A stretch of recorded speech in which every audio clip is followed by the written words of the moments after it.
You're gonna chip a tooth if you keep that up, a voice warned James out of the blue, as he sat and concentratedly stared down at the phone in his hand, fully focusing on the screen while the constant droning and humming of the shuttle surrounded him. There was nothing important on there, just some article about all the different places all kinds of other diplomats in service of humanity had been sent, now that the floodgates were open. Slowly, he managed to pull his attention away from the device, and he slowly lifted his head to look over at the source of the concerned advice. For the first second, he wondered just what his teeth had to do with anything. However, within the movement necessary to shift his focus like that, he already realized it himself. As he had become more and more lost in his own head, he had inadvertently and, without even noticing it himself, gone from merely pressing the back of his mechanical index finger against his lips, to more and more vigorously chewing on it. Of course, it had barely left an impression on the mechanical appendage at all, and the feeling of teeth on its smooth surface was barely discernible within his memory, as it may as well have just been his imagination of what such an act should have felt like, if the limb was still the original organic one. However, there was a certain sense of pressure left on his teeth, even now that he had already removed his fingers from his mouth again, making him wonder how hard he had actually put him down without realizing it. Maybe he should note this down as a possible indication that the sensitivity of the artificial nerves should be increased a bit. But that was a question for later. Still, the incident did leave James slightly embarrassed, as his eyes finally met the yellow gaze of Shida after they had briefly gotten stuck on the mild, wet sheen of saliva that was left on his finger's grey exterior. He also really couldn't think of anything sensible he could reply to her comment, so he tried his best to just play it off with a look, a smile and a laugh. Shida's eyes opened ever so slightly wider in amusement, and she exhaled briefly through her nose, while her ears shifted in his direction. "It'd be best if you try to not seem too nervous when you make your first impressions with the Miat," she explained, and now also briefly nodded down towards his hand-turned chew toy. James deliberately slowed his breathing to see just how nervous he actually was. So far, he had mostly zoned out for most of the flight, and therefore wasn't all too sure if he was actually anxious or not. He also briefly and uselessly glanced around while patting down the area underneath his legs with his fingers, hoping that the gloves he had stored underneath one of them for safekeeping hadn't floated away at some point whenever he hadn't paid attention while they were in 0G. Luckily, after a moment of his fingers hastily and near aimlessly searching around, they finally collided with the soft, smooth surface of artificial leather, allowing James to take another relieved breath as he pulled them out from under his legs, and slowly put them on his hands. Now, together with the long sleeves also covering them, his two mismatched arms were barely distinguishable from one another if one didn't pay too close attention. That was, of course, assuming that he stuck to moving his robotic limb in a more naturalistic way only. "It's a bit late for first impressions, don't you think?" James then replied, with one last glance at his now concealed robotic limb, opening and closing his gloved hand as if to reaffirm that he still had full control over it. Shida sat up straight and folded her arms in front of her stomach. "There will be a difference between seeing you on a broadcast and meeting you in person," she assured him confidently, with her eyes closed for a moment. James smiled. He really hoped that she was right, even if it felt unlikely that the people of Dunnima wouldn't at least be somewhat influenced by the picture they already had of him in their assessment of this new visitor to their planet. He slowly got the feeling of a stone in his stomach dropping more and more as time went on. However, it wasn't just probable nervousness he was feeling there. Even though he was used to the feeling of changing gravity after living on a multi-leveled human ship for a while, it remained a strange experience slowly entering more and more into a planet's sphere of influence, and feeling its pull take a tighter and tighter grip on your body the closer you got. After some more time of assessment, James decided that he felt less nervous and more excited overall, and even if that wasn't true, it would still be a good mentality to have. "What about you?" He simultaneously diverted the topic, and got his mind on a different track since he wanted to avoid thinking too hardly on the matter of being nervous or not nervous. "Are you nervous about going back?" Of course, the question had come up before. Their goal had been certain for a while now, after all. Still, James felt it fitting to ask once again now that they were this close to stepping foot on Shida's home soil. For a while they were cooped up in the comparatively tiny ship that had transported them all the way from the human territories in the Orion Arm to this part of the galaxy, it had almost seemed like this day would never come, as they spent their days rehearsing their planned activities and duties on the planet, while also dealing with daily life with each other and their escort in a rather limited space. But now in hindsight, it felt like the long voyage had passed like mere moments, blurring together to a near single moment in his memories.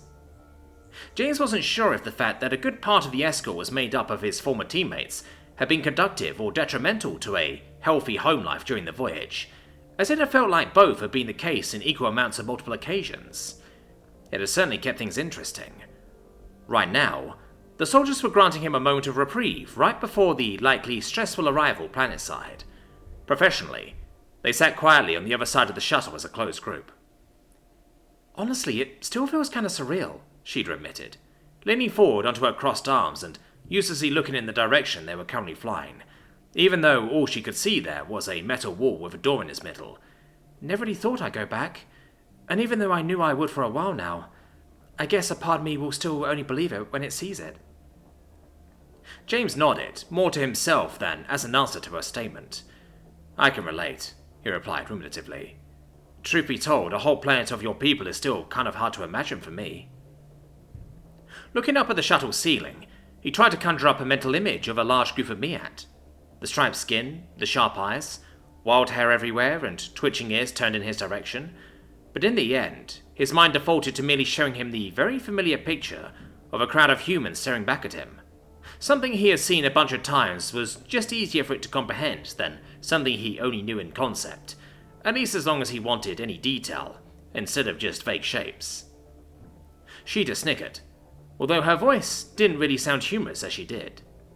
"Trust me, you'll soon wish it stayed that way," she said, with her voice slowly trailing off as she spoke. James's smile faded from his face. Sentiments like that one hadn't exactly been rare during their time travelling here. It gave him a vague sense of dread about what was to come, even though deep down he was fairly sure that the Miat were just people like anybody else. An incoming transmission to the cabin then warned them that they were about to land, and should therefore prepare for mild turbulence as the shuttle touched down.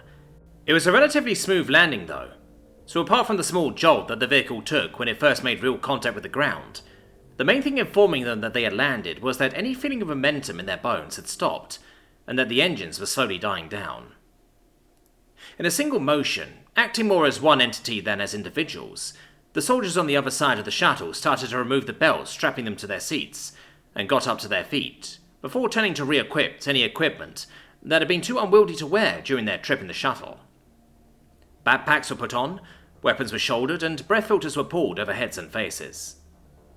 James, who was of course not here in his military role, also started to unfasten any belts that were still securing him, and put on his own breath filter, hearing its familiar humming in his ears, and smelling the slightly different odour of the filtered air as soon as he had fully pulled it down.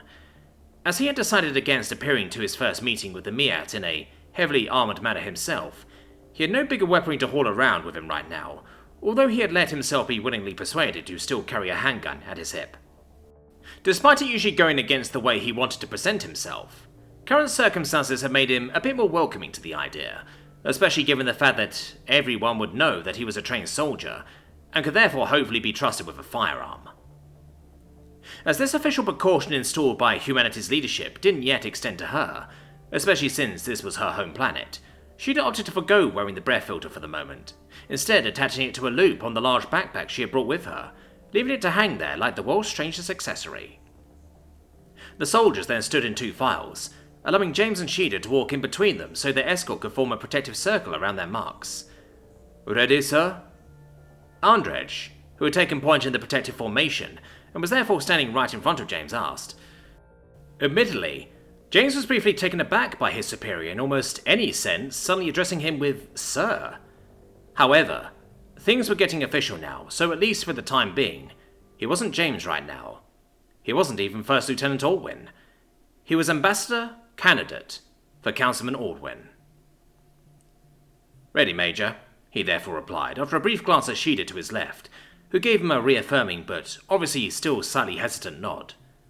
Not wearing her filter, she was the only one around whose face could effectively be read, while everyone else merely had an approximation of their stern looks projected to the outside world. Her yellow eyes were narrowed and focused on the ramp that would open for them any second now. Her thin lips were slightly pressed together, not strong enough to make it obvious, and her ears were as upright and open as they could be. Everything about her radiated a sense of wary readiness. Although not even James had noticed how he did it, Andrzej must have given some sort of signal to their pilots in the meantime, because the hatch and ramp at the back of the shuttle loudly unsealed with a hiss and began to lower itself with the constant, droning sound of hydraulics working. James swallowed in anticipation and concentrated on keeping his anxieties in check, although they began to eat at him more and more with each second that he now breathed this alien air. At first, it was only a bright gap, letting in the natural starlight from above as it slowly widened and made way for more and more view of the strangely coloured sky, that to James's earthborn eyes looked unusually dark for sight of a bright, sunny, or more precisely starry, day. However, a shape that slowly rolled by and threw a shadow through the gap as it blocked out the star's light for a moment showed him that clouds were just as white here as they were at home. The ramp then lowered more and more, and after a few more seconds James could see the top of a building that likely belonged to the very spaceport they had landed at, given both its proximity and its height. It wasn't of the sterile white or grey colour that James had come to expect of such a building, and instead showed dark, earthy colour, ranging from a dark brown to a wooden red, in between the large windows that speckled most of its outside. Even more noticeable than that, however, was something that James had already expected based on prior experiences, although expecting it didn't make the actual sight any less strange. On the entire upper half of the building that he could see now, there wasn't a corner to be found. No corners, no sharp edges. Everything flowed in rounded shapes and wavy forms, almost making it seem like the entire outside of the building had been made childproof, so some sort of gigantic baby wouldn't accidentally hurt itself on it. Obviously that was a silly thought, and James knew that Miat merely tended to build their buildings with a different set of aesthetics than humans did, but it was still the only comparison his brain actively found. More and more of the building was revealed the further the ramp lowered, and soon it became clear that the no-edges philosophy extended to the doors and gates as well, as they all had the form of archways or sometimes even near-perfect semicircles, likely depending on the kind of thing that needed to pass through them. While it looked interesting at the first glance, something about the seeming lack of simple and easy geometric shapes didn't exactly fit well with James's sense of aesthetics, and for a second he almost started to feel uncomfortable at the sight of the different parts of the building that seemed to somewhat melt into each other the longer he looked at it. However, after a decisive shake of his head, as well as an internal vow to not stare at any more buildings for too long, James quickly came back to his senses and successfully fought back any nauseous feelings that started to build up in his stomach, that were likely also caused by a semi-successfully suppressed sense of nervousness that he still felt somewhere within himself. Finally, the humming of the hydraulics stopped as the ramp hit the ground with a brief thunking sound. The designated landing area, as well as what James presumed to be roads all around it, was made up of a material that was quite a bit brighter than the asphalt he was used to, although it seemed to share a lot of its properties otherwise on the first glance. At least it definitely seemed to withstand the heat of the planet, that he now felt in its full force as the hot air of the surrounding area wafted into the shuttle. The fact that he had to wear long sleeves, both to presumably look more presentable as a representative of humanity, and to conceal his robotic arms so people around him would hopefully not be constantly uncomfortable, immediately turned from a minor inconvenience to a major annoyance, as he could already feel his pores open in anticipation of incoming waves of sweating. However, he would have to live with it, and therefore it wouldn't be worth wasting any more thought on the topic, as the soldiers around him started to march forward, which caused him to also slowly step down the ramp and outside of the shuttle. As the ceiling previously above his head slowly moved out of view, he felt the intense starlight now bearing down on him directly. With his right hand protectively raised to shield his eyes, he glanced upwards to get a full view of the sky. It was a dark and intensely blue, almost bordering on purple, much more so than on Earth, indicating a different composition of either the star's light or the gases in the upper atmosphere, or maybe both. The star itself, the name of which was embarrassingly escaping James at that moment, despite him having heard it about 100 times, was very similar to the sun, even if James felt like its shine was slightly off in a way that he couldn't really describe. Soon, the incoming light of just looking at the sky was enough to hurt his eyes, even through the protection of his hand and the tinted visor of the breath filter, and so he lowered his gaze again to look around. The first thing he really noticed as he stepped out onto the open area was just how empty it was. Not entirely empty, mind you. There were other crafts driving around, presumably getting ready to start in the near future, while workers in the distance drove around in small, open vehicles that didn't look too different from most cars they had on Earth, and likely transported either cargo, or luggage, or something. Or maybe they just got them from A to B. Still, while the spaceport, at least in this outside area, may not have been eerily empty, it was somewhat strange that barely anybody was around. Not that James had expected a big welcome or anything like that. Politician or not, he wasn't that far up his own ass yet, but based on past experiences, he had expected at least some more people to show up. "Welcome." A bright, unknown voice suddenly rang out, and James immediately turned his head to try and spot its source. With the team of soldiers surrounding him, the small figure that had seemingly approached him from somewhere besides the landing area has so far been obscured from his vision. "I would ask if you are the representatives from Earth, but I believe that question would be superfluous." As his escort was not stepping to the side, presumably since they weren't quite sure of that figure approaching them yet, James had to lean slightly to the side to fully inspect their greeter. A Miat, slightly older than Shida, looked back at him with amber-coloured eyes. Just like Shida, their skin was deeply tanned and reddish, although it seemed like the dark stripes that were visible on their naked arms and neck were even darker in colour than hers. They wore their brown hair in the same wild mane style that Shida had before she started hanging around with human women, and in what James had come to expect as typical Miat fashion, they were dressed in an absolute disaster of an outfit. In what was likely an attempt to fully show off either their wealth or their importance, or both to the off-world visitors, their upper body was clad in thinly layered plates of metal painted in pale white that almost gave them the look of a dragon's belly with its segmentations. Wherever more plates would have prevented movement, they were instead substituted with thin, fine mesh chain. At the edges and rims of the metal, hints of a sturdy undershirt, likely worn to prevent chafing, could be spotted as well. Around their legs, they had gone for something more frugal, wearing simple wide leather pants of a reddish colour that was a bit too close to their own skin tone for James's liking. Noticing that he was peeking out behind his guards, the Mia's ears interestedly twitched and turned in his direction, as they also leaned to the side to directly look at him. "Ambassador Aldwin?" they asked, seemingly slightly unsure if they had the right idea of who he was, since the humans were rather indistinguishable due to their breath filters. "In the flesh," James replied with a nod. He gave his escort a reassuring nod, and they finally stepped aside, so he could set forth and do his job. Extending his left hand, he continued, "I hope you'll forgive my guards' cautiousness. They are quite determined to not have a repeat of my more unpleasant experiences on other planets while I am under their care." The Mia pursed their lips and slightly wiggled their ears, as they also stepped forward and looked down at James's hand curiously. "It's a human greeting," Shida informed from beside him, before James himself could clear it up. "At least where the ambassador hails from, they shake hands upon first meeting. As a social species, bodily contact is quite important for them." "How quaint," the greeter replied with a smack of their lips, and then humoured James by reaching for his gloved hand and allowing James to shake it, although they didn't really return the gesture, letting their hand sit limply in James's grasp like a dead fish. Then, curious eyes and ears were directed at Shida. "Welcome home, Shida." The way they said it made it seem almost probingly. James then cleared his throat. "Well, you know who we are," he said meaningfully, and slowly enough to give the Miat time to realise by themselves what he wanted out of them. It almost seemed like they were surprised that he would speak despite not being spoken to, as their gaze immediately shot back towards him with slightly wider open eyes. However, their brain fired back up quickly enough, allowing them to reply before James had to further elaborate. "Of course, excuse me. I am Lord Vajar. I come as a representative of..." They paused for a second, and it seemed like the gears in their head were turning for a moment. "Quafwemther Corporation? I'm sorry, the name is quite hard to translate into GU." They said it very matter-of-factly, and didn't seem at all sheepish about the fact that they didn't have the name of the organisation that sent them at the ready. However, James still waved it off.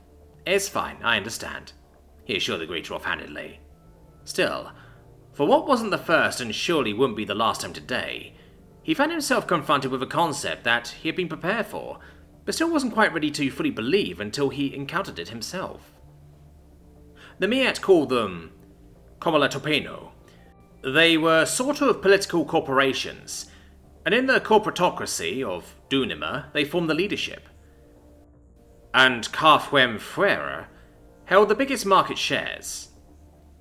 Lorry Yrrol twitched their ears a few times, and the tail noticeably moved from one side to the other. Well, as it seems that you have arrived safe and sound, I shall take my leave now, since you surely have a most arduous journey behind you, coming all the way from Orion. Any meetings are still scheduled for the predetermined times. Should you feel the need to reschedule at any point, HFY is easily reachable over any of the usual channels. Our contact data is certainly not hard to find.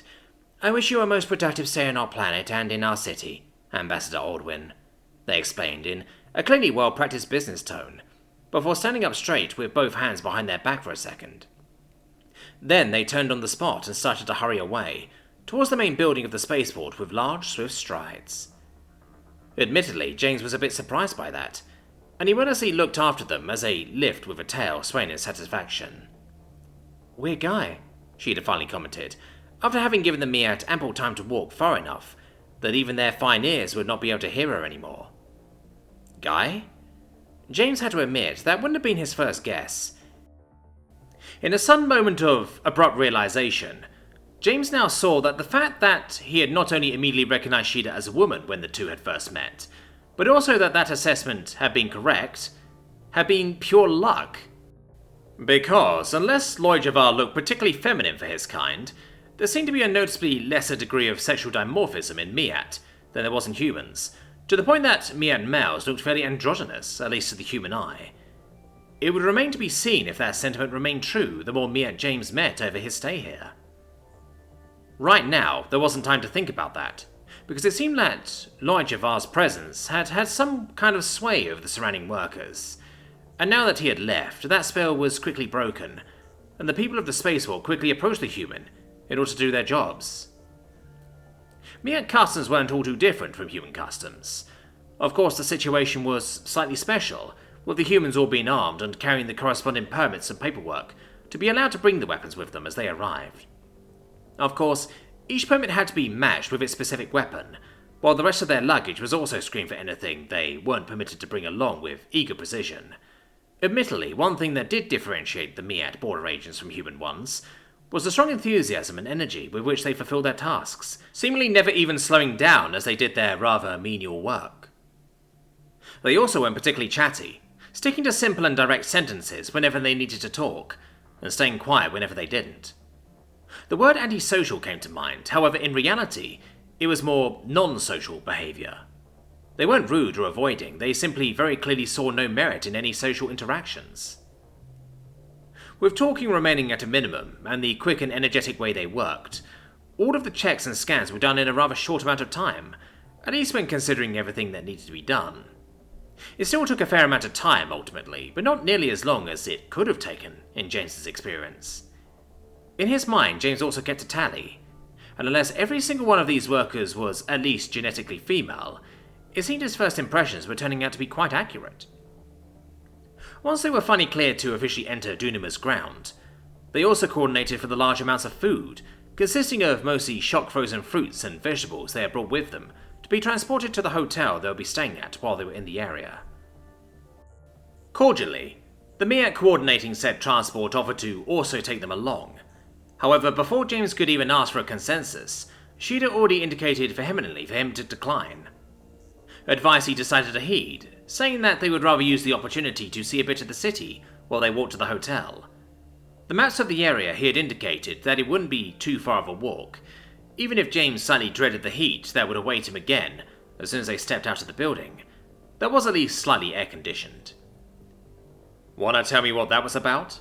he asked Shida passingly, while they started to make their way towards the building's exit, traversing the large main area in the process. Meat sure liked their dark colours, James thought, as everything inside showed the same dark browns and reds that had also been visible on the outside. It also was quite matte, not having the mirror sheen polish that many human versions of such buildings would go for, although it was still immaculately clean. "Nothing around here's for free," she'd have explained, while sticking very close to James to allow their protective circle of guards to more easily maneuver through the people surrounding them. Different from the outside area, it was quite full in here, with Meat of many different builds and colours hurrying every which way, showing that not everything was so different between the species. And whatever he wanted from us, we don't want to pay it. Get used to that philosophy, it's important around here.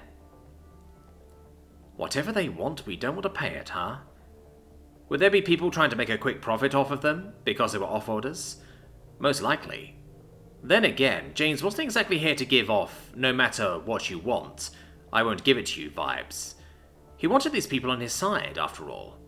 Still, for now it was probably better to stick to the expertise of the person who grew up around here. Before his inner eye, the image of an old lady clutching her pearls and a gentleman keeping his hand on his pocket popped up, pushing a grin to his face. The chances of getting robbed did seem quite low, considering most Miat barely spared a glance for them before continuing with their day. Some were a bit more curious than others, however none of them, apart from maybe the odd child that was quickly dragged along by one of its parents, even so much as stopped for a moment to watch the strange display of uniformed and armed off-worlders. James didn't know if his arrival had been at all communicated to the public or not, but if it had been, absolutely no one cared. Personally, he didn't see anything wrong with that, but on a conceptual level, that could be a slight problem. He was here to change people's minds, after all. Hard to do if they didn't even care in the slightest. Either way, it didn't take long before they stepped out into the harsh starlight raining down from the indigo sky again. James was very thankful that the brow filter at least kept his head the least bit cooled. Well, it seemed like Shada really wasn't bothered by the heat at all, despite it being at the very least 310 Kelvin, likely more.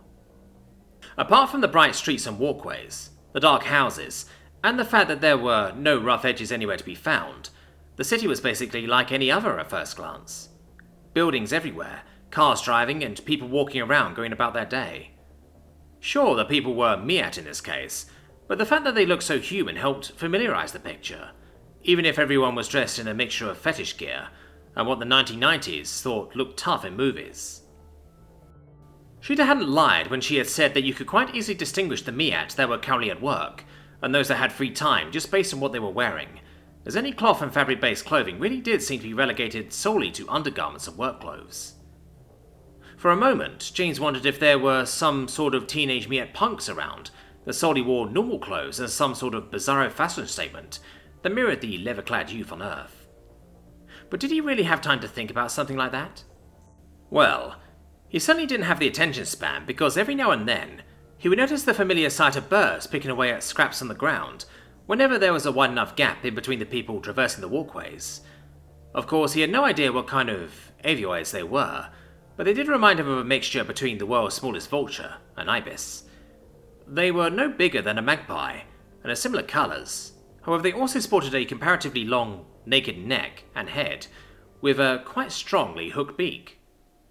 Admittedly, James would have loved to take a closer look, especially as in the middle of the city there seemed no other wildlife to be found anywhere, but he wasn't going to stop everything just to birdwatch. From the way the masks were pointed, he noticed that a good part of the soldiers surrounding him, notably including Tuya, were a lot more interested in the strange models of cars that could be observed driving by them on the busy street. But if he was honest, they just looked like cars to him. Slightly different make, sure, but nothing to write home about. Literally. They also crossed some shops on their way. Storefronts with the Miat's rounded style of building were slightly odd to look at, given the vague feeling of cave entrances with the way they tended to curve inwards, especially the ones that had a large front window to show off their wares. James couldn't read any of the signs, of course, but from what he could make out solely on the visual information he got, they walked past a couple of butchers, or maybe delicatessen shops of some kind. It was hard to tell, really. An electronic shop, clothing stores that looked like straight out of some unsavoury catalogues, a restaurant here and there, and so on and so forth. It really was amazing how mundane an alien planet could feel if only you landed in a big city. Those really were just about the same everywhere, as soon as you got used to differences in colour and architecture. Finally, they arrived at their destination. Admittedly, James wasn't even going to try and pronounce the hotel's name. While big parts of the Miat and human languages overlapped when it came to the different vocalizations, there were certain areas that were a bit outside of at least his own very northwestern reach. Maybe Nia, with a strong basis in Swahili, would have a better chance of giving it a shot. Or maybe he was way off the mark with that.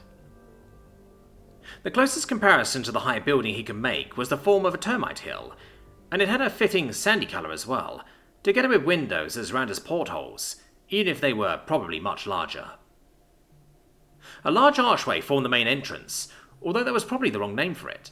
It was more an arch of the wall itself, not distinguished from the rest of it by a frame or anything like that. Simply large glass doors carved directly into the wall. And as soon as the group had stepped inside and spotted the main desk, James froze in place for a moment. The room didn't seem too unusual. It was large and open. The walls had the same sand covering as the outside of the building, and the ground was almost like black marble, although again more matte than most humans would prefer it. The wall opposite to the entrance was mostly taken up by a large counter filled with all kinds of screens, behind which the workers would organise the customers' check-ins, as well as anything else that needed to be done. Even further behind them were lifts and stairs to the upper levels of the building people could take after they had successfully checked in. Meanwhile, in the half of the room that also housed the entrance, were two big waiting areas to either side, filled with pretty normal-looking leather seats and couches. 4 voices belonging to Shida, Admir, Athena, and Andrej, respectively near synchronously said, "Wait, I'll check us in," which caused all of them to stop stunned for a moment before they all broke out into chuckling. Underneath his mask, James rolled his eyes defensively, and he honestly wondered if his mask would portray that as well. Yeah, make fun of me all you want," he said with played exasperation, and crossed his arms in front of his chest. "Just remember, I know all of your dirt as well, so don't push your luck." Obviously, nobody took his threat seriously. He then lifted his hand to point at 2 of his companions. Shida, Captain Anderson. He addressed the feline and Athena, forgoing her usual nickname in light of the officiality of the situation. "You 2 go check us in. I expected them to speak GU around here, but you never know." He didn't specify why he didn't just send Shida alone, hoping that much was self-explanatory.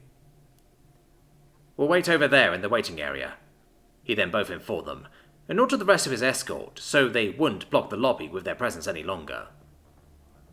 As instructed, the 2 women then made their way towards the main desk, Shida with her hands behind her head and a towel leisurely swaying as she walked, and Athena with the usual upright professionalism in her swinging steps.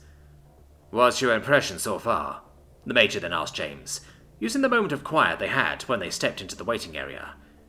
"It's way too early to tell," James replied, and tried to run a hand through his hair, which failed when the grappler suddenly collided with his mask. "I haven't even spoken to anyone yet, really, although they seem a lot more eager to mind their own business than I had expected. Certainly more than humans do." "I pretty much thought the same thing," the Major replied with a nod of his head. "Wonder if there's exceptions, though." James also nodded. "We'll see," he replied.